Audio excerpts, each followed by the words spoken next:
धमाके, बवाल और हंगामा मानो पाकिस्तान की नियति बन गया है, क्योंकि एक तरफ इतनी बड़ी मेजबानी बड़ी मुश्किल से मिली, वहीं दूसरी तरफ अपने ही पाले आतंकियों से मिल रही चुनौतियों की वजह से सरकार की मुश्किलें समिट करीब आते आते चौगुनी होती जा रही हैं। लेकिन पाकिस्तान की सेना और सरकार फिर भी आतंक और आतंकियों के खिलाफ एक शब्द नहीं बोल रही है। इस रिपोर्ट को देखिए, फिर बताएंगे कि आखिर कैसे पाकिस्तान की मुश्किलें समिट से पहले बढ़ती जा रही हैं।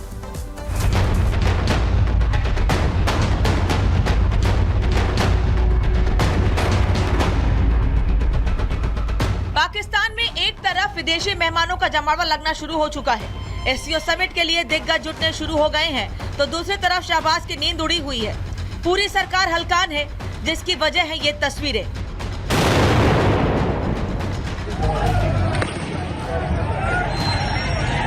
समिट शुरू होने से ठीक पहले आतंकी टूट पड़ते हैं, वही आतंकी जिसे खुद पाकिस्तान पालता पोसता है। आतंकियों के इस हमले में पाकिस्तान के 4 पुलिसकर्मियों की मौत हो गई। आतंकियों ने पुलिस मुख्यालय परिसर में घुसने की कोशिश की।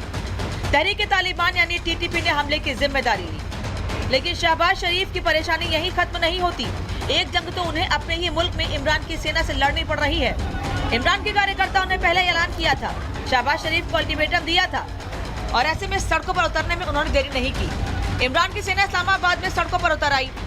अपनी मांगों को लेकर शहबाज सरकार और एससीओ समिट के खिलाफ प्रदर्शन करने लगे। इमरान की पार्टी के 5 लाख कार्यकर्ताओं ने पूरे इस्लामाबाद की घेराबंदी कर दी। शहबाज पहले ही इमरान खान और उनकी सेना से मिन्नतें मांग चुके थे, गुहार लगा चुके थे। ऐसे में अपनी सेना को वो भी पहले ही आदेश दे चुके थे। आदेश हालात बिगड़ते ही एक्शन में आने का था, तो शहबाज की सेना ने भी देरी नहीं की और पीटीआई कार्यकर्ताओं की धरपकड़ शुरू हो गई। तमाम हालातों को देखते हुए, इमरान की सेना के अल्टीमेटम को ध्यान में रखते हुए शहबाज सरकार ने पहले ही मुल्क में टोटल लॉकडाउन लगा रखा है।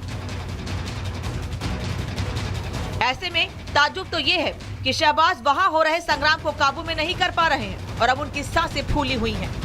Bureau report, Republic Bharat. तो पाकिस्तान के हुक्मरान की नाकामी की वजह से वहां के लोगों को परेशानी हो रही है, और उनकी परेशानी केवल आतंकवादियों से नहीं बढ़ रही है, बल्कि अपने ही विरोधियों यानी मुख्य विपक्षी दल पीटीआई से भी उन्हें लगातार चुनौतियां मिल रही हैं। इसी वजह से वहां के हालात लगातार खराब होते जा रहे हैं। क्या स्थिति है ये आपको बता देते हैं। दरअसल पीटीआई के कार्यकर्ता सड़क पर प्रदर्शन के लिए उतरे हैं और लगातार ये चेतावनी पहले से वो देते हुए आ रहे हैं। एससीओ समिट से पहले पूरे इस्लामाबाद को घेर लिया है और लगातार प्रदर्शन कर रहे हैं, और इस बीच सरकार को चुनौतियां भी दे रहे हैं। इमरान खान के हजारों कार्यकर्ता बवाल काट रहे हैं और बार बार ये मांग कर रहे हैं कि इमरान खान को रिहा किया जाए, परिवार से मिलने दिया जाए। हालात देखकर शहबाज सरकार तुरंत एक्शन में भी आई है।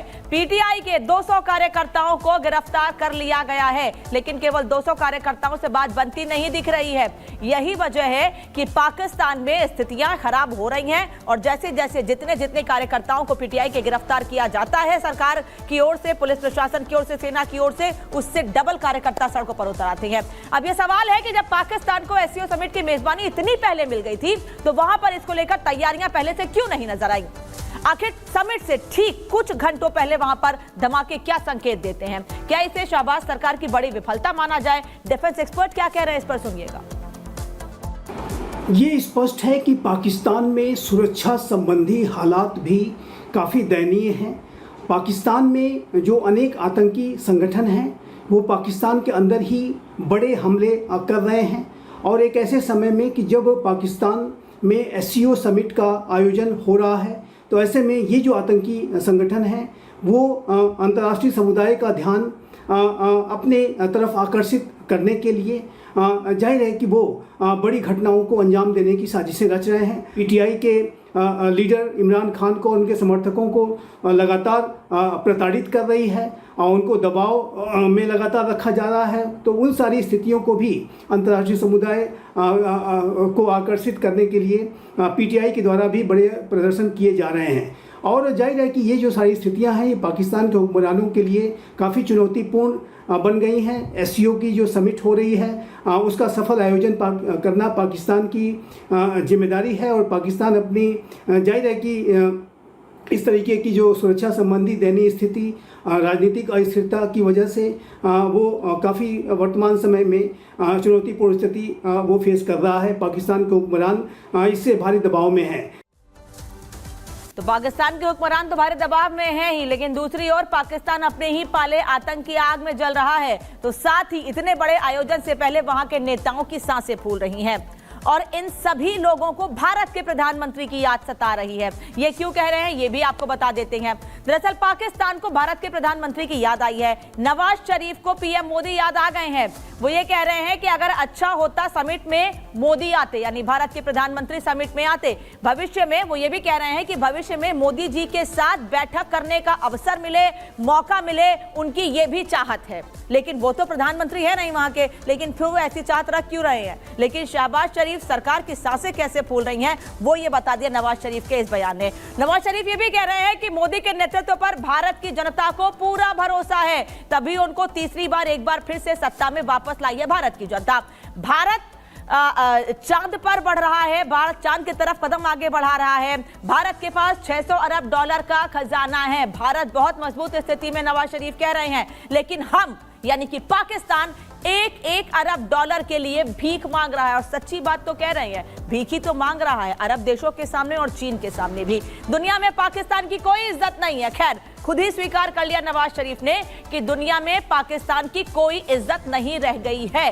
और बड़ी खबर इस बीच आपको बता दें, पाकिस्तान के लिए रवाना होंगे विदेश मंत्री एस जयशंकर। थोड़ी देर में एससीओ समिट के लिए रवाना होंगे विदेश मंत्री एस जयशंकर।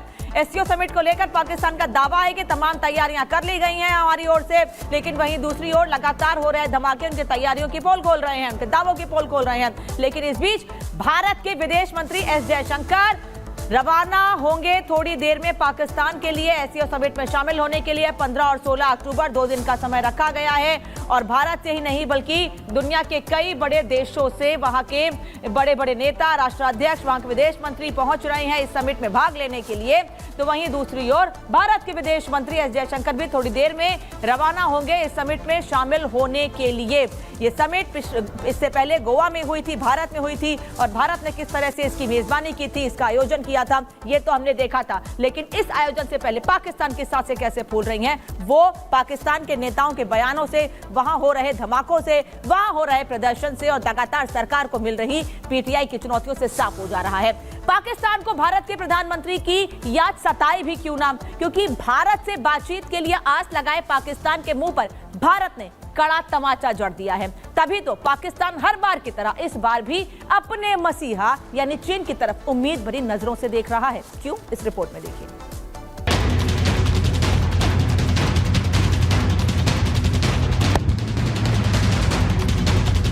भारत का तमाचा, पाक कांपा। चीनी खेल, कियांग सिटी। ये तस्वीरें उस वक्त की है जब चीनी प्रधानमंत्री एससीओ समिट के लिए पाकिस्तान पहुंचे। रेड कार्पेट पर उनका स्वागत करने के लिए खुद शहबाज शरीफ पहुंचे। चीनी प्रधानमंत्री ली कियांग का जिस अंदाज में शहबाज स्वागत करते नजर आए वो बताने के लिए अपने आप में काफी है कि भारत का तमाचा पड़ने के बाद चीन उनके लिए क्या मायने रखता है। भारत से खास उम्मीद लगाए बैठे पाकिस्तान को जयशंकर ने जिस अंदाज में दो टूक जवाब दिया था, उसके बाद अब चीनी दम पर पाकिस्तान की कोशिश ताव दिखाने की है। एक मौका है, बहुत से लोग देख रहे हैं कि इंडियन फॉरेन मिनिस्टर आए। आपको ज्यादा मैं नहीं समझती हल्कान होना चाहिए उनसे कोई पेशरफ्त या गुजारिश करने की, क्योंकि उन्होंने वही करना है जो उन्होंने करना है। भीख में मिले पैसों से शहबाज शरीफ ने एससीओ समिट के लिए भले ही पाकिस्तान को संवार लिया हो, लेकिन मुल्क के अंदरूनी हालात दुनिया के सामने हैं। ऊपर से भारत से आस लगाए बैठे पाकिस्तान को जो तमाचा लगा, बौखलाना तो तय था और यही हाल वहाँ की आवाम के भी है। आपको लगता है कि हम एससीओ मीटिंग कामयाबी के साथ करवा सकेंगे? अफगानिस्तान ने तो भाई खुलेआम कह दिया कि अगर ये मीटिंग अफगानिस्तान में होती है, इंडिया में होती है, किसी और मुल्क में होती तो हम जरूर अटेंड करते, लेकिन पाकिस्तान हम हरगिज नहीं जाएंगे। जहाँ तक आपने अफगानिस्तान की बात की, देखें यार, अफगानिस्तान से हालात खराब है, इंडिया से हालात खराब है, ईरान ने आप पे मिसाइल फेंके। आप क्या कर रहे हैं भाई? आपकी गवर्नमेंट क्या कर रही है?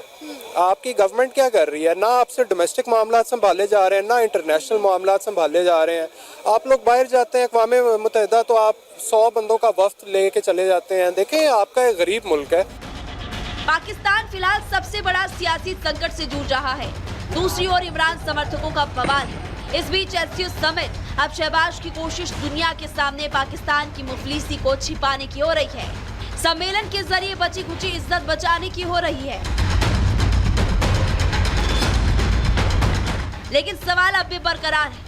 आतंक के सरगना के रूप में जाने जाने वाला पाकिस्तान क्या एससीओ समिट में शामिल होने वाले सदस्यों को ढंग से सुरक्षा मुहैया करवा पाएगा और क्या शहबाज अपनी फजीहत होने से रोक पाएंगे? Bureau report, Republic Bharat. चलिए, पाकिस्तान को एक बड़ी मेजबानी तो मिल गई है, लेकिन पाकिस्तान के नेता उसे संभाल नहीं पाए। यही वजह है कि अपने ही मुल्क में उनको अपनी ही विपक्षी दलों से चुनौतियां मिल रही हैं और आज से नहीं, करीब महीने भर से इसी तरह से पीटीआई के कार्यकर्ता सड़कों पर हैं। अगर हिम्मत होती, ताकत होती तो सबसे बड़ा सियासी अखाड़ा जहां परखा जाएगा हर दावा, किसके दावे में दम। राष्ट्र सर्वोपरि सम्मेलन 18 अक्टूबर को सिर्फ रिपब्लिक भारत पर।